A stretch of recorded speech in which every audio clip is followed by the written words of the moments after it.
Hello friends, ये आपका topic है एम्प्लॉयमेंट, स्किल डेवलपमेंट और लेबर रिफॉर्म्स का। एम्प्लॉयमेंट से तो इसमें कुछ डाटा और इम्पॉर्टेंट पॉइंट्स दिए गए हैं, वो हम लोग देख लेते हैं, जो कि आपका मेंस पर्सपेक्टिव से बहुत इम्पॉर्टेंट है। पहले देखते हैं कि जो की टारगेट है वो क्या है। उसमें है कि आपका फीमेल लेबर फोर्स पार्टिसिपेशन जो है वो आपका 30% होना चाहिए।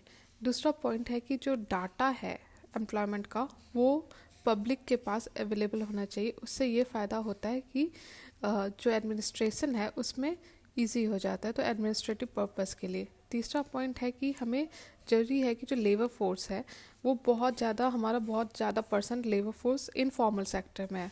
ज़रूरत है कि वो जो इनफॉर्मल सेक्टर में लेबर को ट्रांसफ़र किया जाए फॉर्मल सेक्टर में, मतलब कि हमें फॉर्मल सेक्टर जॉब जनरेट करने की ज़रूरत है और जो इनफॉर्मल सेक्टर है उसको भी फॉर्मलाइजेशन की ज़रूरत है। चौथा पॉइंट है कि जो टारगेट है वो है आपका fair wage, good working condition, increasing productivity, socio economic security. ये बात हमारे कॉन्स्टिट्यूशन में भी लिखी गई है। आर्टिकल 39, आर्टिकल 41 से ये रिलेट करता है। तो आपका फेयर वेज ये भी इम्पॉर्टेंट पॉइंट है। वर्किंग कंडीशन अच्छा होना चाहिए, प्रोडक्टिविटी आपकी अच्छी होनी चाहिए, ऐसा आपको वर्क स्पेस मिले, ये सब भी इम्पॉर्टेंट है, ये भी टारगेट है।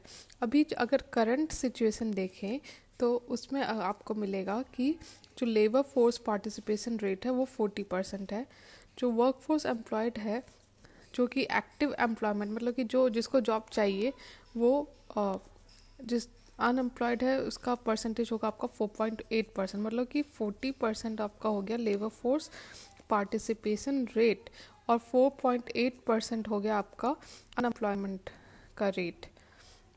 जो 52 करोड़ है वो ऐसे लोग हैं जो workers makeup India's total workforce, मतलब कि जो अगर हमारे वर्कफोर्स के बारे में बात करें तो ये आपका 52 करोड़ है। उसी तरह एग्रीकल्चर में आपका 45% जो हमारा पॉपुलेशन है वो एम्प्लॉयड है, तो इसलिए एग्रीकल्चर सेक्टर इतना ज़्यादा इम्पॉर्टेंट हो जाता है क्योंकि हमारा मेजर पॉपुलेशन इसी सेक्टर में है। उसी तरह आपका जो फीमेल लेबर पार्टिसिपेशन का ग्रोथ है वो आपका 5.5% है। तो ये भी आपका इम्पॉर्टेंट डाटा है कि अगर वुमेन रिलेटेड कोई क्वेश्चन आता है तो उसमें आपको ये लिख सकते हो कि female labour force participation rate increase कर रहा है एट रेट ऑफ 5.5%। अब बाकी आगे देखें तो इसमें स्कीम्स भी मेंशन किए गए हैं जो कि इम्पॉर्टेंट है, ये आपको याद करना पड़ेगा। पहला है आपका मिनिमम वेजेस एक्ट, ठीक है। दूसरा है आपका employ pension act, pension scheme 1948 का है ये, ठीक है। उसी तरह फिर तीसरा है मनरेगा, ये बहुत ज़्यादा इम्पॉर्टेंट है और हर तरह के स्कीम या सोशल वेलफेयर रिलेटेड कुछ क्वेश्चंस में आप इसको मेंशन कर सकते हो। चौथा जो पॉइंट है वो है आपका संपूर्ण रोजगार योजना, ये अनएम्प्लॉयमेंट और जो हमारे यूथ के लिए जो भी क्वेश्चन आए उसमें आप मेंशन कर सकते हो। पांचवा है आपका आजीविका, जो कि आपके रूरल सेक्टर से रिलेट करता है। नेक्स्ट है आपका प्रधानमंत्री श्रम योगी मानधन योजना और lastly prime minister employment generation programme और आत्मनिर्भर भारत रोजगार योजना। ये स्कीम्स हैं जो आपको याद रहनी चाहिए और इसको आप किसी भी क्वेश्चन में मेंशन कर सकते हो। अगर हम वे फॉरवर्ड में बात करें कि जो कंस्ट्रेंट्स हैं उसको कैसे सॉल्व किया जाए, तो पहले कंस्ट्रेंट्स देखते हैं। देखिए, जो हमारा जो इंडिया का जो वर्कफोर्स है उसमें बहुत बड़ा फैक्टर जो है वो ये है कि हमारी प्रोडक्टिविटी, लेबर प्रोडक्टिविटी बहुत कम है। तो वर्कफोर्स जो है हमारी लो प्रोडक्टिव एक्टिविटीज़ में इन्वॉल्व है, पहला कंस्ट्रेंट, ठीक है। दूसरा है कि बहुत सारे ऐसे वर्कर्स हैं जो कि किसी सोशल सिक्योरिटी में कवर्ड नहीं है, या तो वो इनफॉर्मल सेक्टर में काम कर रहे हैं या ऐसे एरिया में जहाँ पे उनके सोशल सिक्योरिटी और जो सोशल बेनिफिट्स हैं वो अवेलेबल नहीं है। तीसरा पॉइंट है कि जो हमारा वर्कफोर्स है उसके पास रिक्वायर्ड स्किल नहीं है, मतलब जैसा मार्केट में स्किल्स की डिमांड है, जिस तरह का के जॉब्स अवेलेबल है उस तरह के उनके स्किल्स नहीं है, मतलब कि एक मिसमैच है बिटवीन डिमांड एंड सप्लाई।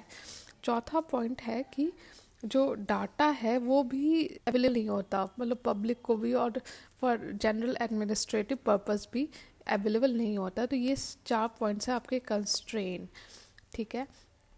फिर नेक्स्ट इसको सॉल्व किया जाए, कैसे किया जाए, या वे फॉरवर्ड इसका क्या होगा। तो वे फॉरवर्ड में आप लिखोगे, जो पॉइंट्स होंगे वो है पहला कि जो स्किल्स या एप्रिटेंसेस है उसको बढ़ाना पड़ेगा। दूसरा कि जो लेबर लॉज है, अभी देखा गया है कि लेबर लॉज बहुत कॉम्प्लिकेटेड है और इसलिए बहुत सारे हमारे जो बिजनेसेस हैं वो इनफॉर्मल रहना ज़्यादा पसंद करते हैं इंस्टेड ऑफ गेटिंग फॉर्मलाइज्ड, या फिर उनका साइज वो मिनिमम रखते हैं, कम करके रखते हैं ताकि उन्हें कम जो लेबर लॉज हैं उसको फेस करना पड़े। तीसरा पॉइंट है कि जो फीमेल लेबर फोर्स पार्टिसिपेशन है वो भी हमें बढ़ाने की ज़रूरत है, क्योंकि फीमेल हमारा ऑलमोस्ट 50% ऑफ पॉपुलेशन है। तो ज़रूरी है कि इनका भी कंट्रीब्यूशन रहे हमारे जीडीपी में, तभी हम आगे बढ़ पाएंगे। चौथा पॉइंट है कि हमें जो डाटा कलेक्शन है एम्प्लॉयमेंट रिलेटेड वो और ज़्यादा अपडेटेड करना पड़ेगा, नए टूल्स यूज़ करने पड़ेंगे उसको, जैसे नए नए tools like periodic labour force survey, इन सबको यूज़ करके जो डाटा है उसको भी सही करने की ज़रूरत है। पांचवा पॉइंट है कि ईज़ करने की ज़रूरत है industrial relation to encourage formalisation, मतलब कि जो वर्कर्स या जो ओनर्स के बीच में जो रिलेशनशिप है या जो इंडस्ट्रियल रिलेशन है उसको भी इंकरेज और इम्प्रूव करने की ज़रूरत है। छठा पॉइंट है कि जो वेज रेगुलेशन है वो आपका इम्प्रूव करने की ज़रूरत है, क्योंकि वेज बहुत बड़ा फैक्टर होता है। तो वेज रेगुलेशन और सीलिंग्स भी इम्पॉर्टेंट है हमारे एम्प्लॉयमेंट सेक्स के लिए। ठीक है, लास्ट पॉइंट है कि जो ऑक्यूपेशनल सेफ्टी, मतलब कि बहुत सारे ऐसे जॉब है कि जो कि हैजार्डस है, ठीक है, और हमारी यूथ उसमें इन्वॉल्व है। तो ज़रूरी है कि जो ऑक्यूपेशनल सेफ्टी है उस तरफ भी ध्यान दिया जाए। ठीक है, तो इस तरह से ये हमने देख लिया पूरा, जो स्कीम्स हैं, कंस्ट्रेंट्स क्या क्या है, वे फॉरवर्ड क्या क्या है और टारगेट्स क्या क्या है। तो आई होप आपको समझ में आ रहा होगा। इसी तरह मैं और वीडियो लाती रहूँगी, चाहे वो आपका मेंस प्रिपरेशन हो या प्रीलिम्स प्रिपरेशन हो, दोनों में हेल्प करेगा। ये मेंस के लिए ज़्यादा टारगेटेड है, लेकिन प्रीलिम्स में भी आपका हेल्प करेगा। आई होप आपको वीडियो अच्छा लग रहा हो। अगर अच्छा लग रहा है तो प्लीज़ लाइक कीजिए और मेरे चैनल को सब्सक्राइब कीजिए। Thank you.